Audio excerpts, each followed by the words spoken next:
शिरूर शहरातील market yard परिसरातून चोरीला गेलेली मोटरसायकल अवघ्या काही दिवसांमध्ये परजिल्ह्यातून हस्तगत करत शिरूर पोलिसांनी बजावलेली कामगिरी कौतुकास्पद आहे। या शिताफीच्या कारवाईत सराईत चोरटा बापू थोरात याला नागपूर MIDC परिसरातून अटक करण्यात आली आहे। त्याच्याकडून चोरीची होंडा शाईन मोटरसायकल जप्त करण्यात आली आहे। 28 मे 2025 रोजी सकाळी 11 ते दुपारी 12:30 वाजण्याच्या दरम्यान फिर्यादीने आपली Honda shine motorcycle market yard परिसरातील मोकळ्या जागेत हँडल लॉक करून पार्क केली होती। मात्र अज्ञात चोरट्यानं ही मोटरसायकल चोरून नेली। या प्रकरणी शिरूर पोलीस ठाण्यात गुन्हा क्रमांक 366/2025 भादवी कलम 303(2) अंतर्गत गुन्हा दाखल झालाय।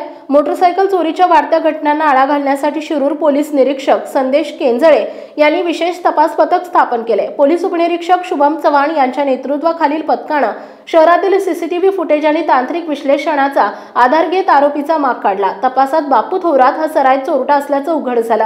त्याच्या विरुद्ध पुणे ग्रामीण, पुणे शहर, पिंपरी चिंचवड आणि अहमदनगर येथे मोटरसायकल चोरीचे एकूण 9 गुन्हे दाखल आहेत। पोलिसांनी आरोपीकडून काळ्या रंगाची होंडा शाईन मोटरसायकल जप्त केली आहे। या कारवाईत पोलिसांनी तत्परता आणि तांत्रिक कौशल्याचा उत्कृष्ट वापर केला। ही कारवाई पोलीस अधीक्षक संदीप गिल, अपर पोलीस अधीक्षक रमेश चोपडे, उपविभागीय पोलीस अधिकारी प्रशांत ढोले आणि पोलीस निरीक्षक संदेश केंजळे यांच्या मार्गदर्शनाखाली झाली।